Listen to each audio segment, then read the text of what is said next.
রাজনীতিতে শেষ কথা বলে কিছু নেই।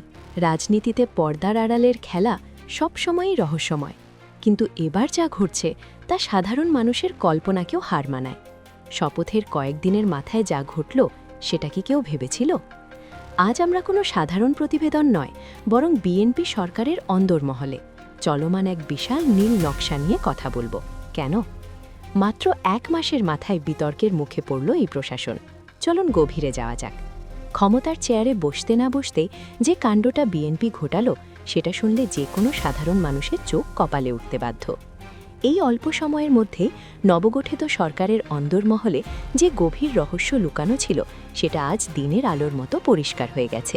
সেই রহস্যটা কি, সেটা জানতে হলে আপনাকে একটু ধৈর্য ধরতে হবে, কারণ এই রাজনৈতিক দাবার চালের গল্পটা যত এগোবে আপনি ততই চমকে উঠবেন। এটি কেবল একটি খবর নয়, এটি হলো ক্ষমতার চূড়ায় বসে থাকা মানুষদের এক বিশাল ব্লুপ্রিন্ট বা নীল নকশার অংশ।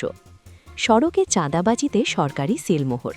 সড়ক পরিবহন মন্ত্রণালয় থেকে এমন একটি তথ্য বেরিয়ে এসেছে, যেটাকে সোজা বাংলায় বললে দাঁড়ায় চাঁদাবাজি সরকারি ছাড়পত্র। হ্যাঁ, আপনি ঠিকই শুনছেন। সড়কের সমঝোতার ভিত্তিতে টাকা নেওয়াকে এখন থেকে আর চাঁদাবাজি বলা যাবে না, এমনটাই সাফ জানিয়ে দিয়েছে বিএনপি সরকারের সড়ক পরিবহন মন্ত্রণালয়। সরকারের তরফ থেকে এ ধরনের নির্দেশনা আসার পর তো সকলের শরীর হিম হওয়ার অবস্থা। তাদের দেওয়া অদ্ভুত যুক্তি 112 শুনুন। তাদের ভাষ্যমতে কাউকে বাধ্য করে বা ভয় দেখিয়ে টাকা নিলে সেটা হবে চাঁদাবাজি, কিন্তু যদি হাসি মুখে সমঝোতা করে টাকা নেওয়া হয় তবে সেটা নাকি স্রেফ এক লেনদেন বা চাঁদা। কি ভয়াবহ ব্যাপার ভাবা যায়? এই কথাটা যখন প্রথম কানে এলো তখন মনে হলো হয়তো ভুল শুনছি, কিন্তু না, কোনো ভুল নেই। সরাসরি বিএনপির সড়ক পরিবহন মন্ত্রণালয় থেকে এই বয়ান এসেছে, যা নিয়ে বয়ে যাচ্ছে সমালোচনার ঝড়। আর এই একটি বয়ানের মধ্য দিয়ে নবনির্বাচিত বিএনপি সরকারের আসল রূপ জনগণের সামনে আজ উন্মোচিত হয়ে গেল। রাষ্ট্রীয় পৃষ্ঠপোষকতায় সরকারি সিলমোহর মেরে চাঁদাবাজিকে একটি আইনি কাঠামো দেওয়ার এই অপচেষ্টা সাধারণ চোখে হয়তো ধরা পড়ে না, কিন্তু একটু গভীরে গেলে বোঝা যায় এর পেছনের ভয়াবহতা কতটা। মন্ত্রীর বিদায় ঘণ্টা ও তারেক রহমানের রেডমার্ক। তবে এখানে একটি বড় চমক অপেক্ষা করছে। এই যে মন্ত্রী রবিউল, যিনি চাঁদাবাজির এমন নতুন সংজ্ঞা দিচ্ছেন, এদের মন্ত্রিত্ব কিন্তু বেশিদিন টিকবে না, কান পাতলেই শোনা যাচ্ছে। তারেক রহমান ইতিমধ্যেই মন্ত্রিসভার ওপর বড় ধরনের কাঁচি চালানোর প্রস্তুতি নিয়েছেন। শুধু রবিউল নয়, তার মতো আরও অনেক বিতর্কিত মুখ মন্ত্রিসভা থেকে অচিরেই ছিটকে পড়েন। সামনে দেশবাসী আরও অনেক নাটক দেখতে পাবে। ডক্টর খলিলুর রহমান, এই নামটা হয়তো আপনাদের সবার মনে আছে। ইউনূস সরকারের সময় তার রহস্যময় ভূমিকা আমরা সবাই দেখেছি। এখন তাকে সরাসরি পররাষ্ট্রমন্ত্রী বানানো হয়েছে। এই ধরনের আরও অনেক চরিত্র সামনে আসবে। প্রশাসনে এখন ইউনূস কোটার জয় জয়কার। বর্তমানে যেসব মন্ত্রী কেবল দলীয় আনুগত্যের জোরে চেয়ারে বসছেন এবং যাদের ন্যূনতম যোগ্যতা নেই, তাদের অনেকেরই চাকরির মেয়াদ তাদের অজান্তেই শেষ হয়ে গেছে। এখন হয়তো কৌশলগত কারণে তাদের রাখা হচ্ছে, কিন্তু তারেক রহমান সবার নামের পাশে লাল কালি দিয়ে রেডমার্ক করে দিয়েছেন। রবিউলের এই সমঝোতা চাঁদাবাজি তত্ত্বটি তার রাজনৈতিক জীবনের শেষ অধ্যায় লিখে দিয়েছে। হয়তো একটু সময় লাগবে, কিন্তু তার বিদায় এখন কেবল সময়ের ব্যাপার। দর্শক, এই ধরনের বিশ্লেষণধর্মী সংবাদ দেখতে এখনই আমাদের চ্যানেল খবর রূপান্তর চ্যানেলটি সাবস্ক্রাইব করে রাখুন। এবার আসা যাক ইউনূস ফ্যাক্টর ও মেটিকুলাস ইঞ্জিনিয়ারিংয়ে।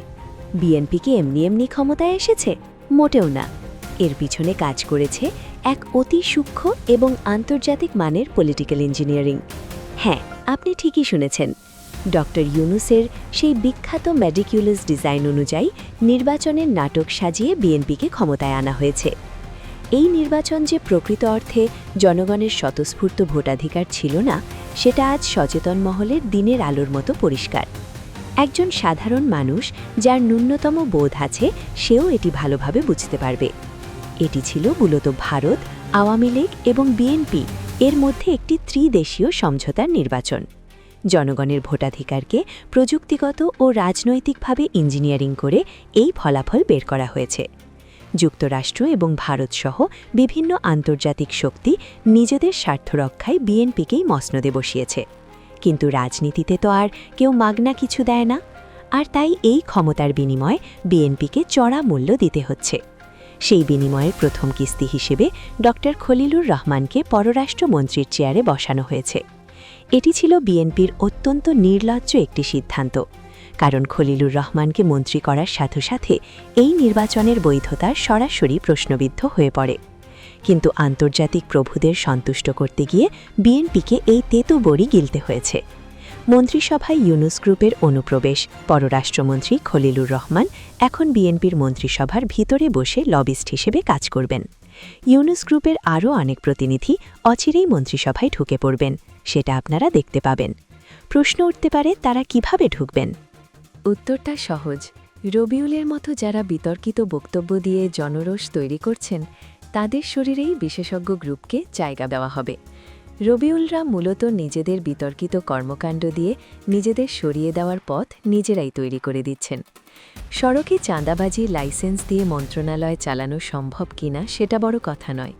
বড় কথা হলো তারেক রহমান নিজেদের রাখবেন না। এটা তারেক রহমানের প্ল্যানেরই একটা অংশ। একটু সময় দিন, দেখবেন ইউনুস গ্রুপের লোকজনকে দিয়ে মন্ত্রিসভায় একটি শক্তিশালী প্রভাব বলয় তৈরি করা হবে। এরপর ধীরে ধীরে রাষ্ট্রপতির ক্ষমতা বাড়ানো হবে এবং সবশেষে ডক্টর ইউনুস নিজেই রাষ্ট্রপতি পদে আসীন হতে পারেন। শুনতে অবিশ্বাস্য মনে হলেও বর্তমান রাজনীতির প্রেক্ষাপটে এটি সবচেয়ে বাস্তবসম্মত চিত্র। কারণ বিএনপিকে যে শর্তে ক্ষমতায় আনা হয়েছে তার চূড়ান্ত লক্ষ্য হল ইউনুসকে সর্বোচ্চ ক্ষমতার আসনে বসানো। লন্ডনের বৈঠক আমাদের সে কথাই বলে।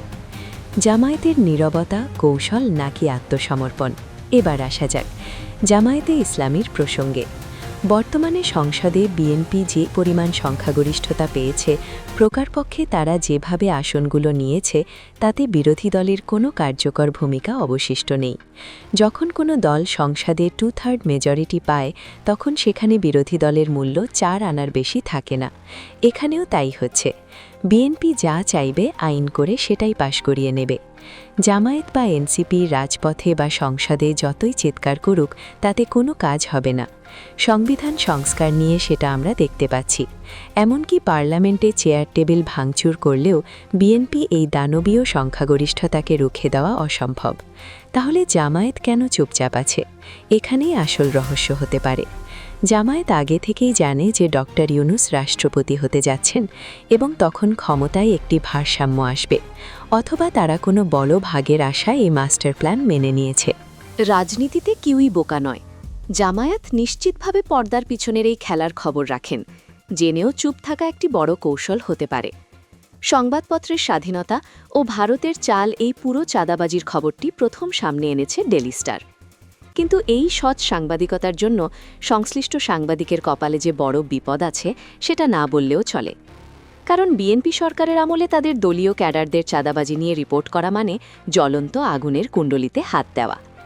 সংবাদপত্রের স্বাধীনতা কতটুকু বজায় থাকবে তার আলামত আমরা এখনই দেখতে পাচ্ছি। হাসিনা সরকারের আমলে একজন সাংবাদিককে জেল খাটতে হয়েছিল। এখন এই সরকারের আমলে সাংবাদিকদের কী দশা হয় সেটা সময়ই বলে দেবে।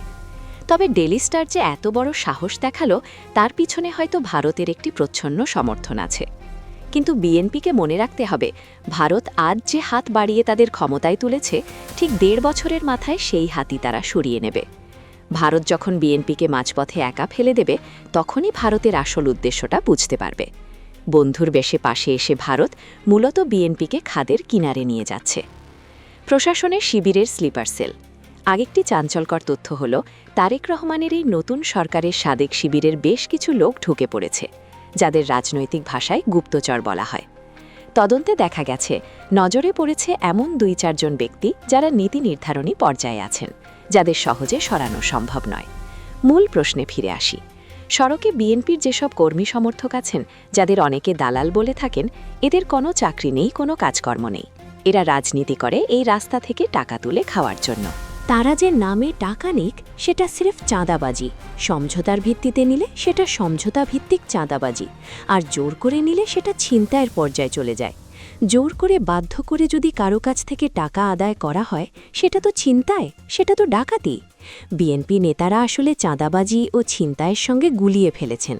তারা আসল চাঁদাবাজিকে বৈধ বলে বলে চালিয়ে দিতে যাচ্ছেন। বাস্তবতা হলো রাস্তাঘাট থেকে যদি কোনো টাকা আদায় করতে হয় সেটা একটি সরকারি সিস্টেমের মধ্য দিয়ে হতে হবে, কিন্তু দলীয় কর্মীরা সমঝোতা করে টাকা নেবে এটি কোনো সিস্টেম হতে পারে না। এটি একটি জাতীয়তাবাদী চাঁদাবাজ সরকার হিসেবে নিজেদের প্রতিষ্ঠিত করার প্রাথমিক ধাপ মাত্র। নাগরিক হিসেবে আমাদের দাবি একটাই, এই মন্ত্রীকে সরাতে হবে। যিনি চাঁদাবাজির বৈধতা দেন তিনি দেশ চালাতে পারেন না। সামনের দিনগুলোতে আরও অনেক নাটক এবং রহমান মার্কা চরিত্রের উত্থান পতন দেখার অপেক্ষায় দেশবাসী। আসল খেলা তো কেবল শুরু হলো। তো বন্ধুরা, আজকের ভিডিও এখানেই শেষ। ভিডিওটা ভালো লাগলে অবশ্যই লাইক দিন, খবর রূপান্তর চ্যানেলটি সাবস্ক্রাইব করুন, আর নিচে কমেন্ট করে জানাবেন আপনার মতামত। আবার দেখা হবে পরের ভিডিওতে। আল্লাহ হাফেজ।